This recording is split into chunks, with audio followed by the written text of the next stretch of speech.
d'analyse juridique ou politique, sociopolitique. Aujourd'hui, c'est un constat. Le constat, moi, que il y a un coup d'État institutionnel.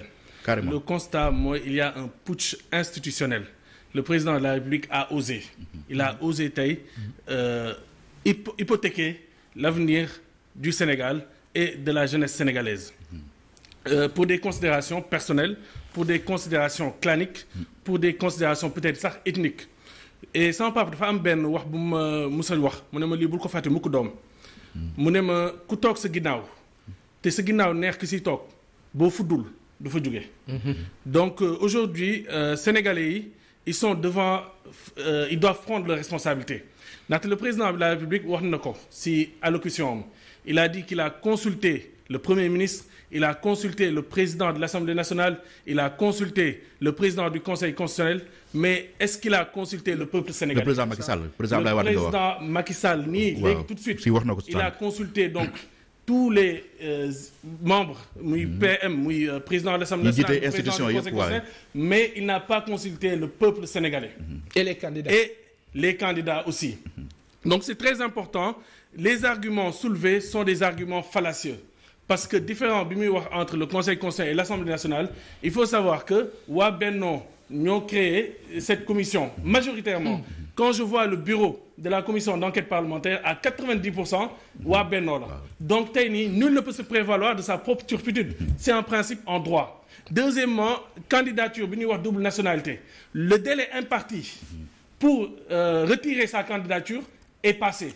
Lenn donc moo mën a am mooy ñu wax ko mu retirer moom personnellement sa candidature te aujourd'hui ñaan ko ñekk mu retirer sa candidature parce que aujourd'hui elle a des difficultés mooy garde à vue peut-être que su ko defee peut-être que la sanction sera en tout cas atténuée loolu ça existe circonstances atténuantes mais encore une fois mënoo teg prétexte boobu noonu pour reporter surtout que le président de la République il ne parle même pas de report. Il parle carrément d'abrogation du décret. Le mot moom bëgg ko lâché. Le mot lâché wu ko. Oui. Te aussi waxul démission parce que li mu def c'est anticonstitutionnel, c'est pas conforme tey aux règlements et aux lois en vigueur. Parce que démissionné wul voilà waxul report parce qu'il sait que c'est pas conforme à la Constitution. Donc vraiment tey c'est triste. C'est le deuil de la démocratie. C'est le deuil, c'est un jour lamentablement historique pour reprendre la phrase de Georges Nesta.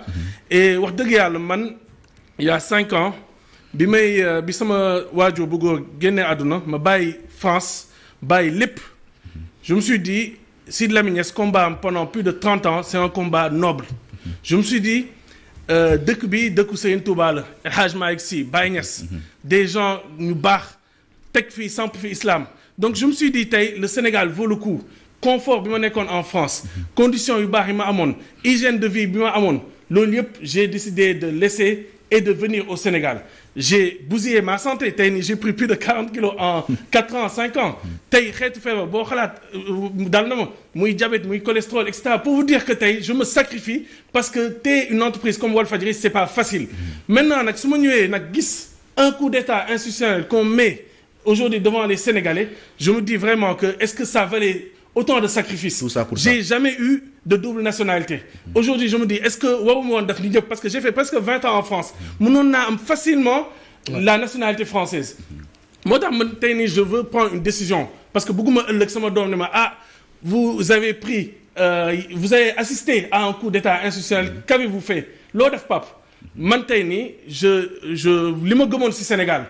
tey nii j'étais fier d'être sénégalais musuma génn depuis 5 ans musuma génn Sénégal plus de 1 semaine wala 10 jours maintenant nag devant cet état de fait j'ai décidé de renoncer à ma nationalité sénégalaise. Ah bon? J'ai décidé tey dès lundi je vais écrire au procureur de la République pour demander que le statut d'apatride parce que je me reconnais plus à cette communauté sama carte d'identité moo ngi nii j'ai décidé de le couper je ne me reconnais plus dans ce pays. pour yow loolu coupé naa man je décide. Pour yow loolu solution la. waaw renoncer à votre nationalité. J'ai décidé de renoncer à ma nationalité. J'ai déchiré ma carte d'identité. Parce que je ne me reconnais pas dans ça. gëm naa ne que Sénégalais yi encore une fois doo leen wax génn leen doo leen wax dara parce que sama papa li mu gëm mooy aaya Alxuraan boobu noonu faqaatil fi sabilillahi la tukallafu illa nafsak mooy engage-toi seul. Donc l'engagement du musulman l'engagement d'un citoyen c'est un engagement personnel. Maintenant nag wa xaaridil mu'minin mooy inciter les gens à le faire. man li ma mun mooy je m'engage man personnellement à renoncer à cette nationalité. Je n'ai pas de double nationalité, donc je vais demander le statut d'apatride. Deuxièmement, moi, bien sûr, en étant un apatride, Walfadjri, je ne pourrais pas le diriger, donc on va mettre en vente Walfadjri. Avant le 25 février, on mettra en vente Walfadjri. En tout cas, aujourd'hui, on ne peut pas cautionner ça. Il n'y a pas de dialogue, on ne peut pas mettre le Sénégal en péril. Et je considère que on met le Sénégal, on met nos institutions en péril. Et c'est vraiment regrettable, c'est vraiment dommage. Malheureusement, je n'ai pas de double nationalité. Mon visa périmé. Donc, je vais voir, fallait atterrir, je ne sais pas. Mais les Amsolom, moi, aujourd'hui, idéal, il me demande sur Sénégal. Idéal, il me demande que son pape, moi, le défendre toute sa vie. Me gëm sama pap fonk ko sama dund bi yépp c'est je suis sama pap la wóolu etc. Donc aujourd'hui je pensais réellement que tey lii nii président de la République il n'oserait pas faire ça au peuple sénégalais mais malheureusement nag il l'a osé ñun tamit on va réagir en conséquence. Mais est-ce que réaction à l'émotion aussi nekk na lu gën Cheikh est-ce que baaxul woon nga jël du recul d'abord gën a mûrir décision yi nga bëgg jël. waaw actuellement on n'est pas dans le encore une fois comme nous le waxee sànq rek analyse amatul parce que ici il n'y a pas le droit n'a pas été dit. Analyse amoul parce qu'à tout moment on peut couper notre signal comme on l'a fait à maintes et maintes reprises. À tout moment on peut couper les réseaux sociaux comme on l'a fait à maintes et maintes reprises. À tout moment on peut couper Internet comme on l'a fait à maintes et maintes reprises. Donc ñoom encore une fois comme ni ma ko waxee sànq te je vais le répéter moom laay tëjee ku toog sa ginnaaw te sa ginnaaw neex ki si toog boo fuddul daal du fa jóge donc tey il est. Sénégalais ñoo war a jël seen responsabilité. man daal jël naa sama responsabilité. Donc, je ne peux pas parler au nom des Sénégalais. Je n'ai pas ma responsabilité en tant que PDG, en tant que citoyen. Parce que ce n'est pas le PDG, ce n'est pas l'avocat qui parle. C'est le simple citoyen, aujourd'hui, qui prend une décision, qui l'engage personnellement. J'ai décidé de renoncer à ma nationalité. Et dès lundi, le procureur de la République du Nord cette lettre de renonciation. Vous avez commencé à sortir sa carte d'identité. Wow. Passan, nous réagirons Wow. À un moment donné, j'ai eu envie de me lever et de chipper la carte d'identité pour bagn mu ag si.